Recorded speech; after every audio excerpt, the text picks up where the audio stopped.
있습니다. 우리 지난 한 주간을 돌아보면서 우리를 지키시고 함께 해주셨던 하나님께 감사와 영광의 박수를 돌려드리겠습니다. 예. 우리가 작은 일에도 감사하면 더 큰 감사가 생기게 될 줄로 믿습니다. 우리 특별히 이번 주간은 이제 우리 리더십들이 이제 또 장소 문제로 이렇게 여러 가지 대안을 생각하면서 또 방안을 찾아보고 있는 과정 가운데 있습니다. 우리가 걱정할 필요는 없는데 하나님께서 참새 한 마리도 다 허락 없이는 떨어지지 않는데 걱정할 필요는 없는데 정말 지혜가 많이 필요한 과정을 이제 지나가게 되는 것 같습니다. 우리 성도님들이 이번 계기를 통해 가지고 더 많이 기도를 꼭 모아주시기를 바랍니다. 계속 우리가 기도가 지금 필요한 때입니다. 리더십 위에 좋은 판단력이 쓸 수 있게 해달라고 이렇게 기도하는 것이 필요합니다. 여러분 주보에 종이 한 장이 더 들어가 있죠. 감사 리스트가 들어가 있습니다. 다음 주가 추수감사절인데 한 주간을 생각하시면서 이번 주간은 내 감사할 제목이 무엇인가 하는 것을 꼭 기록하셔가지고 토요일까지 저한테 좀 이렇게 전달을 해주시면 보시고 또 우리 할 수만 있으면 여러분 가운데 돌아보면서 그 감사 이런 간증 이런 것들도 할 수 있으면 추수감사 때 그게 최고로 우리가 하나님 앞에 올려드리는 그 예배가 아닐까 이렇게 생각을 해봅니다. 집에 가서 곰곰이 생각하시면서 지금 10월 달까지 하나님께서 어떻게 우리를 도와오셨는가 그걸 꼭 기록하시고 생각하셔서 다음 주에 오실 때는 정말 기쁨이 충만한 마음으로 돌아오실 수 있게 되기를 바랍니다. 아멘. 예, 오늘 저는 본문의 말씀을 가지고 남을 판단하는 자의 허물이라 하는 제목으로 은혜를 나누기를 원합니다. 아마 우리 모두가 세계에서 제일 좋은 대학 이렇게 하면 뭐 미국에 와보니까 또 각 과에 따라 다르지만 그냥 일반적으로 우리가 하버드대를 제일 좋은 대학이라고 우리가 생각을 하지요. 어느 노 부부가 흐름하게 차려입고 이 총장실을 찾아가 가지고 총장님을 꼭 만나 뵙고 싶다고 하니까 비서가 보니까 이 몸이 이거 형식이 너무 초라하니까 왜 그러시냐고 이유를 말씀하면 내가 알아보겠다고 하는데 하여튼 제가 직접 총장님을 만나야 되겠다 이렇게 하니까 그걸 그렇게 할 수는 없다고 이렇게 자꾸 실강의를 하다가 지금 총장님 안 계시니까 가시라고 이래가지고 이제 이분이 나가게 됩니다. 나가다가 수위한테 이 하버드 대학 이거 다 살려면 얼마쯤 하면 됩니까? 이렇게 하니까 수위가 웃으면서 이렇게 좀 이상한 노인이다 이렇게 보냈는데 그분이 하버드대에 기정을 하러 왔다가 기정을 안 하고 그래서 세운 대학이 바로 스탠포드 대학입니다.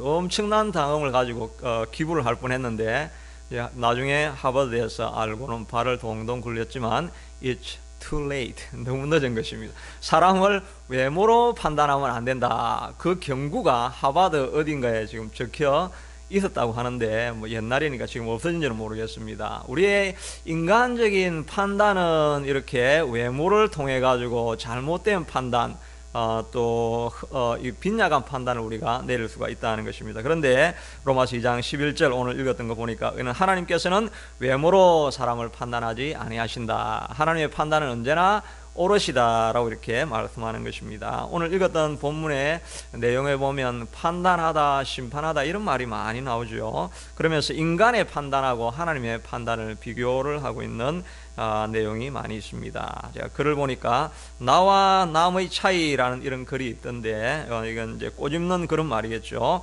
이렇게 기록된 뭐 긴 건데 몇 가지만 추려 보니까 남이 일을 할 때 오래 하면 게으른 탓이라고 그러고 내가 시간이 오래 걸리면 깔끔한 탓이다 이렇게 말한답니다. 내가 화를 내면 피치 못할 사정 때문이고 남이 화를 내면 인간됨의 그릇이 모자라서 그런다.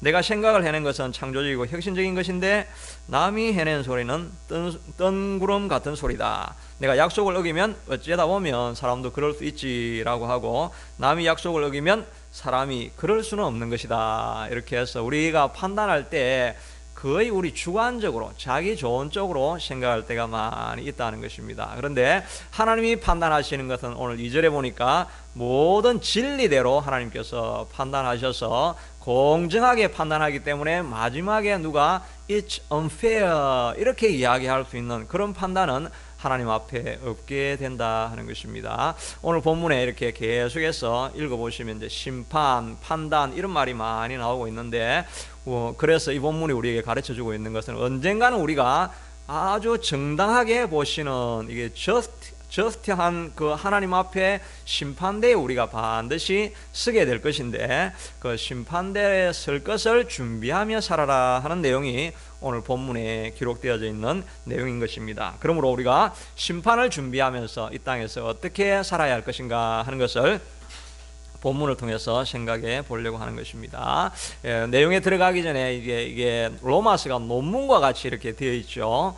그래서 어떤 분은 로마서가 설교자의 무덤이라 이렇게 표현을 하기도 합니다. 왜냐하면 내용이 좀 어렵기 때문에 설교자가 잘 이해를 못하면은 설교하기가 좀 곤란하기 때문에 그런 이제 표현이 쓰여져 있기도 하는데 우리가 앞에서 읽었던 내용을 보면은 복음을 소개하면서 맨 먼저 하나님의 진노가 기다리고 있다라고 하면서 지난주에 1장에서 읽었던 것은 이 이방인들이 하나님이 알만한 것이 분명히 드러나 있는데도 그걸 인정하지 않고 하나님이 없다고 하면서 죄를 많이 짓는데 대표적인 예로 동성애도 이렇게 설명을 하고 그 후에 이제 내려가면 1장 29절부터 31절까지는 여러 가지 죄악을 이렇게 기록해 놓고 있습니다. 불의, 추악, 탐욕, 시기, 살인, 사기, 수군수군 하는 것, 당 짓는 것 이런 죄를 많이 이렇게 기록해 놓고 있습니다. 그러니까 이렇게 죄를 많이 범했으니까 하나님 앞에 진노가 있는 죄인이 아니겠는가, 이들에게 구원이 필요하다, 이 이야기를 지금 하려고 한 것이고요. 2장에는 그러므로 판단하는 너희들아 이렇게 시작을 하고 있지 않습니까? 그러니까 이제 그런 가운데 그러므로 판단하는 사람은 누구냐 하니까 유대인으로 대표되어지는 우리 그리스도인 모두를 대표하는 사람이라고 이렇게 할 수가 있는 것입니다. 왜냐하면은 이방인들은 율법이 없으니까 죄를 지어도 죄라고 할 수도 자기도 모르고 하는데 우리 믿는 신자들은 이미 또 유대인들은 율법을 다 가지고 있기 때문에 무엇이 잘하는지 못하는지 우리가 알고 있지 않습니까? 그럼에도 불구하고 유대인들은 더 죄가 많다 하는 것을 표현하고 있습니다. 로마서 2장 1절에 보면 그러므로 남을 판단하는 사람아 누구를 막론하고 내가 핑계하지 못할 것은 남을 판단하는 것으로 네가 너를 정죄함이니 판단하는 내가 많은 일을 행함이니라. 내가 같은 일을 행함이니라. 그러니까 유대인들은 죄가 더블이 되는 것입니다.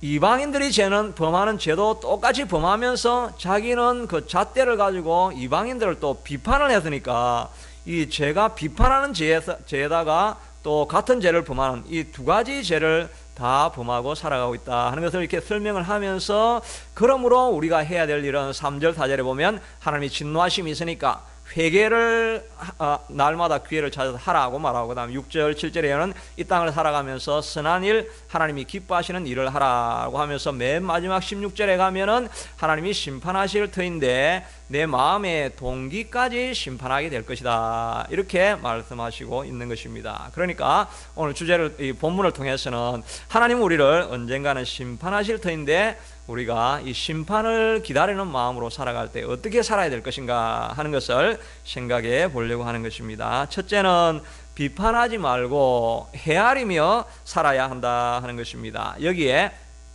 비판하다는 말, 판단하다는 이 말은 원래 헬라어 단어는 크리노라고 하는 단어인데 이 크리노라는 단어는 여러 곳에 굉장히 많이 사용되어지고 있습니다. 마태복음 7장 1절 2절에도 보면 마태복음 7장 2절에도 보면 비판을 받지 아니하려거든 비판하지 말라. 너희가 비판하는 그 비판으로 너희가 비판을 받을 것이요 너희가 헤아리는 그 헤아림으로 너희가 헤아림을 받을 것이라. 이렇게 말할 때 이 비판하지 말라 이 말이 똑같이 크리노라는 말입니다. 그러니까 사실 로마서 2장 1절에 있는 이 말은 판단하지 마라 하는 이 말은 아니고 우리도 판단을 해야 되죠. 왜냐하면 신호등이 빨간불인지 파란불인지 판단을 해야 우리가 앞으로 가든지 사고가 안 나지 않습니까? 그러니까 우리가 어디로 가든지 크리노 판단을 해야 됩니다. 그런데 이 로마서에서 말하고 있는 판단하지 마라 이 말은 비판하지 말라는 거죠. 비판하면 너희가 더 비판을 받게 될 것이다. 그리고 이 땅을 살아가면서 너희는 비판하지 말고 판단하지 말고 오히려 헤아리는 넓은 마음을 가지고 살아가야 된다 하는 것을 우리에게 가르쳐주고 있는 것입니다. 그런데 우리가 어떻게 하면 이렇게 헤아리는 넓은 마음을 가지고 살아갈 수 있겠습니까? 집안에서 이렇게 아웅다웅 할 때도 넓은 마음이 있으면, 이해하는 마음이 있으면 우리가 평안하게 넘어갈 수 있겠죠. 스티븐 코비라고 하는 성공하는 사람들의 7가지 습관, 뭐 유명한 책으로 많이 알려져 있죠.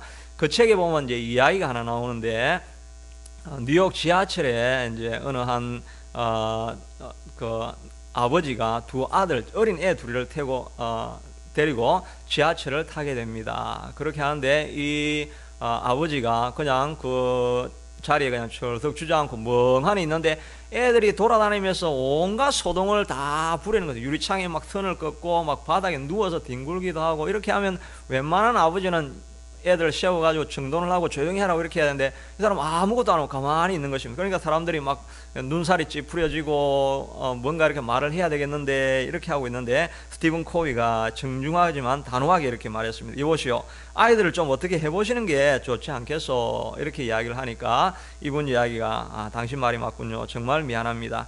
하지만 저는 지금 무엇을 해야 될지 모르겠습니다. 지금 애들을 데리고 제 아내의 수술실을 나왔는데 아내가 수술을 받다가 사망을 한 상황입니다. 앞으로 살아갈 길을 생각하니 멍하니져서 제가 아무것도 취하지 못했습니다. 죄송합니다.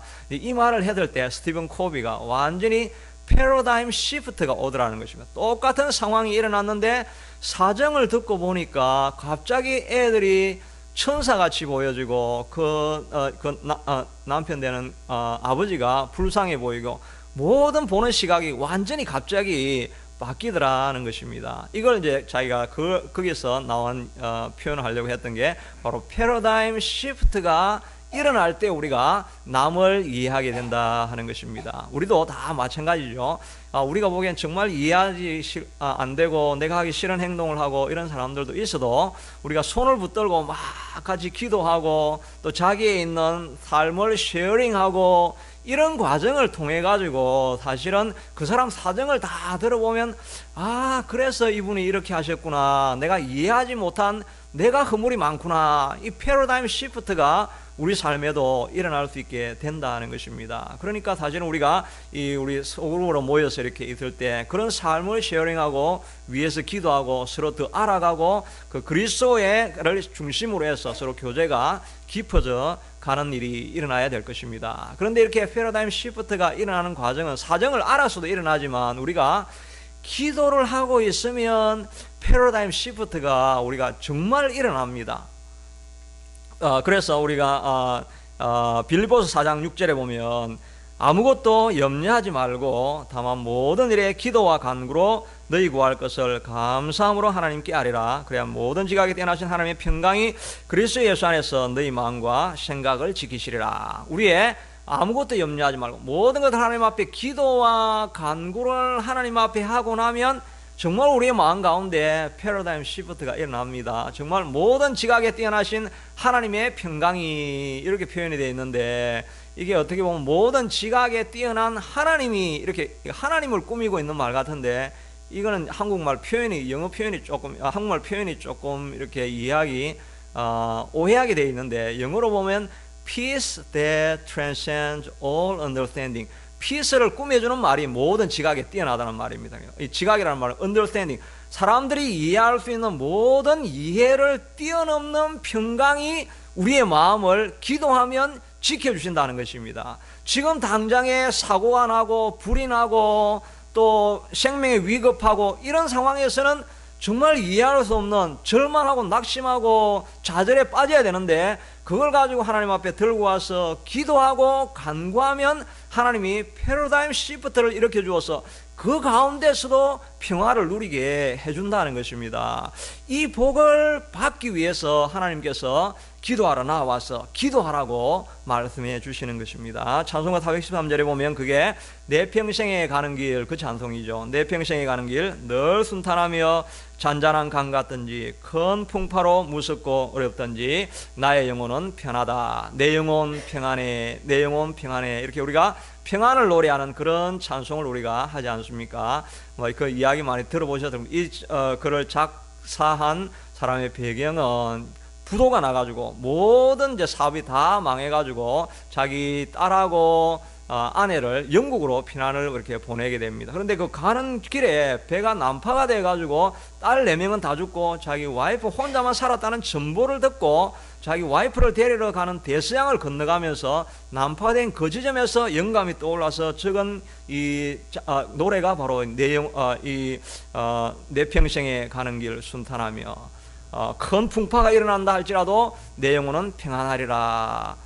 어떻게 사람이 이런 평안을 누릴 수가 있겠습니까? 그러나 기도하는 마음으로 하나님 앞에 나아가면 Peace that transcends all understanding, 아무도 이해할 수 없는 하늘의 놀라운 평화가 임해가지고 사람들은 이해할 수 없는데 내 마음에 이 낭패 가운데서도 평안과 기쁨과 안정감이 우리에게 찾아오는 힘이 있다는 것입니다. 기도 안에 이런 능력이 있는 것입니다. 어떤 문제가 있든지 하나님 앞에 가져가면 이런 일들이 일어난다 하는 것입니다. 제가 이번 주 새벽 예배 설교하면서 제가 기억났던 예화 중에 하나가, 늘 마음에 머물고 있는 게 하나가 이 아프리카 가나에 선교를 이렇게 하러 가시는 분입니다. 자기가 선교사로 이제 헌신을 하겠다라고 결심을 했으니까 그것만 해도 굉장히 헌신을 한 거죠. 그렇게 하는데 기도원에 가가지고 이제 하나님 내가 어디로 가야 됩니까? 라고 기도하면서 마음에는 자꾸 아프리카를 가야 되겠다 하는 생각이 드는데 아프리카는 도저히 감당을 안 될 것 같은 것입니다. 거기 가면 마리아나가 아니고 말라리아 때문에 이렇게 어떻게 죽을지도 모르고 또 의료시설도 없는 데다가 내가 선교사지 애들은 선교사도 아닌데 교육시설이 하나도 없는데 아프리카는 제가 도저히 안 되겠고 필리핀이나 또 인도네시아나 몽고나 이런 지역에 좀 가까운 지역으로 좀 갈 수 있게 해달라고 그걸 가지고 이제 스트러글을 하면서 하나님 내게 길을 가르쳐 달라고 계속해서 기도하는데 마음 한켠에는 자꾸 아프리카가 자꾸 생각이 나는 것입니다. 그래도 많이 기도하는 가운데 하나님께서 들려주시는 음성은 내가 한국보다 더 좋은 천국을 버리고 이 땅에 내려와서 마국간에 태어나는 자리까지 낮아지고 내 몸을 종이 되어서 버리는 자리까지 낮아지지 않았느냐, 이 생각이 딱 들어오니까 한국을 버리고 아프리카 가는 것은 그렇게 낮아지는 것이 아니구나, 이런 마음이 생기니까 아프리카든지 아시아든지 뭐 중동이든지 어떤 지역을 가도 내가 갈 수 있겠다라고 하는 이런 담대한 마음이 생기게 되더라 하는 것입니다. 우리가 어떤 일을 결정할 때 정말 우리가 지금 교회를 위해서 여러 가지 대안을 찾고 기도를 하고 있는데 바로 이렇게 패러다임 시프트를 경험해야 되는 거예요. 우리 마음에는 하나님 이거 보니까 꼭 이게 좋은 것 같은데, 그러나 그걸 선택하면 안 되고 하나님 앞에 나와서 기도하는 가운데 하나님이 우리의 영안을 열어 보이면 정말 저건 아닌 길인 것 같은데 하나님 저것이 하나님이 우리를 보내시는 길입니다 라고 하는 그런 변화가 일어난다는 것입니다. 우리 그리스도인의 사람들이 다 그렇게 해서 지금까지 살아오는 것입니다. 이걸 꼭 내 것이라고 생각하고 잡고 싶었는데 기도하다 보니까 더 어려운 길이고 십자가의 길인데 예수님이 가신 길이면 우리가 걸어가도 되지 않겠느냐, 이 담대함으로 다 포기하고 희생하면서 그 길을 붙잡았더니 알고 보니까 그게 축복을 이루는 최첩경이었던 것을 기도하는 사람들은 다 경험하게 된다 하는 것입니다. 그러니까 우리가 어떤 이슈든지 하나님 앞에 가져와서 기도함으로 나아가는 것이 필요하다 하는 것입니다. 그러므로 우리의 마음 가운데 이런 패러다임 시프트가 일어날 수 있게 되도록, 헤아리는 마음이 우리 속에 꼭 일어날 수 있게 되도록 문제가 있으면 하나님 앞에 가져와서 기도하시고 나아가는 저와 여러분이 될 수 있게 되기를 바라는 것입니다. 둘째는 기회가 올 때마다 회개하는 삶을 우리가 꼭 살아야 된다 하는 것입니다. 로마서 2장 4절에 보니까 혹 내가 하나님의 인자하심, 우리 다 같이 한번 읽어볼까요? 시작. 혹 내가 하나님의 인자하심이 너를 인도하여 회개케 하게 하심을 알지 못하여 그의 인자하심과 용납하심과 같이 다만 내 고집과 회개하지 아니한 마음을 따라 이 말 진노를 내게 샀는도다. 아멘. 이 말이 좀 어렵게 되어 있는데 이 말이 의미하는 것이 무엇이냐면은 여기서 내가라고 하는 유대인을 말하는 것입니다. 유대인들이 하나님이 인자하심이 너를 인도하여 회개하게 하심을 알지 못하여, 이 말은 하나님이 너가 많은 죄가 있는데 그 죄 때문에 너를 회개할 날을 기다리면서 인자하심과 용납하심과 길이 참으심과 풍성함을 가지고 너를 이렇게 기다려주고 있는데, 그것도 알지 못하면서 죄를 지어도 뭐 아무 이상한 일이 안 일어나네, 뭐 벌도 안 생기네, 이렇게 하면서 그냥 나는 계속 죄를 지으려한다, 하나님은 뭐 우리를 상관하지 않는가 보다, 이렇게 하는 것이 바로 하나님의 풍성함, 용납하심, 길이 참음, 인자하심을 네가 지금 멸시하고 있다라고 말하고 있는 것입니다. 그러니까 우리 상황 속에서 죄를 지어도 아무 일이 안 일어나지만 하나님은 하늘에서 진노를 삭고 있다는 것입니다. 그래서 2장 5절에는 내 고집과 회개하지 아니한 마음을 따라서 임할 진노를 내게 샀는구나 라고 말씀하시는 것입니다. 우리는 보지 못했는데 영안이 열려서 이 바울은 보니까 이 세상 사람 자연스럽게 살아가는 것 같지만 하나님은 진노의 불을 태우고 있다는 것을 말씀해 주고 있다 하는 것입니다. 그러므로 우리가 기회가 있을 때마다 하나님 앞에 나아가서 늘 회개하는 마음을 가져야 한다 하는 것입니다. 다윗도 바세바 사건을 통해 가지고 또 우리아를 죽이고 이렇게 하고 나서 회개를 해야 되는데 회개를 하지 않고 그걸 입에 감추어 두고 있으니까 시편 30편 3절에 보니까 내가 입을 열지 아니할 때에 종일 신음함으로 내 뼈가 she하였도다.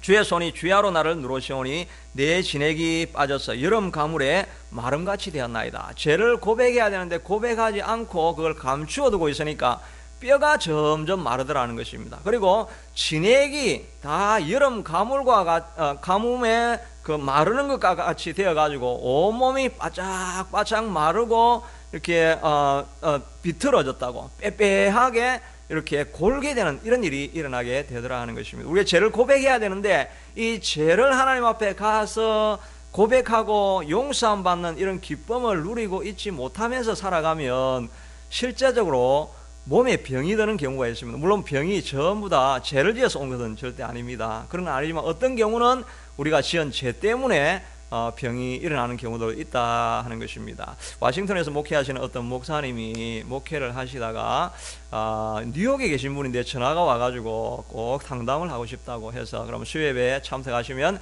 예배 후에 제가 상담해 드리겠습니다 라고 이렇게 해서 예배 후에 상담을 했는데, 자기가 두통이 늘 있는데 이게 어떤 약을 먹어도 치료가 안 되는 것입니다. 그래서 그렇게 하고 무엇보다도 진료를 아무리 해도 원인을 발견할 수 없다는 것입니다. 그래서 그 문제를 가지고 상담을 하면서 목사님께 계속 이렇게 기도를 해달라고 이렇게 해서 목사님이 이제 붙들고 많이 기도하는데 성령님의 인도하심을 따라서 그 목사님이 하신 기도가 이게 두통 치료는 안 하고 마음속에 있는 미움을 풀어주시고 상처를 준 이들을 용서할 수 있는 용기를 주옵소서, 이 기도가 그냥 자기도 모르게 인도하심을 따라서 이렇게 기도가 나오더라는 것입니다. 어떤 데는 저도 기도하다 보면은 뭐 병의 문제가 아니라 그냥 다른 기도가 이렇게 막 나올 때가 있습니다.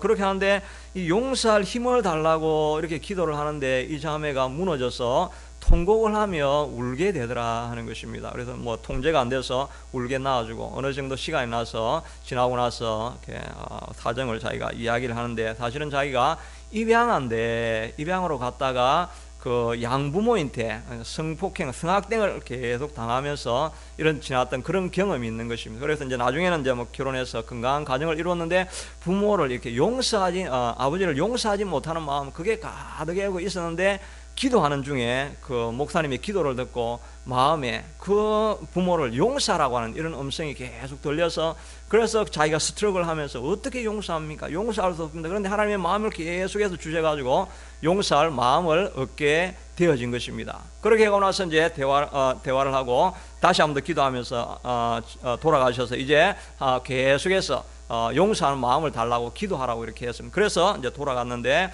어느 정도 시간이 지나가지고 자기는 잊어버렸는데 거기서 전화가 와가지고 목사님 너무 감사합니다. 이제 제가 그때 기도하고 난 이후에 지금까지 두통이 하나도 없이 사라졌다라고 말하는 것입니다. 때로는 우리가 용서할 수 없는 그런 감옥 속에 우리가 갇혀 있기 때문에 그게 질병으로 드러나서 어려움을 당하는 경우도 있다라고 하는 것입니다. 다윗이 고백한 것처럼 내가 고백하지 않고 토설하지 아니할 때 내 뼈가 마르고 내 온몸의 진액이 여름 가물에 마름같이 되어져 있다 하는 것입니다. 그러니까 우리가 기회가 있을 때마다 우리가 하나님 앞에 나아가서 우리의 허물을 자꾸 고백을 해야 되는 것입니다. 미워하는 마음이 생기고 질투하는 마음이 생기고 염려근심 걱정이 자꾸 찾아올 때 하나님 앞에 내려와서 다 토설하고 부어버리면 하나님이 주시는 힘으로 회복할 수 있는데, 그 두려움, 염려, 걱정을 자꾸 가지고 있고 미워하는 마음을 계속 가지고 있고 이러면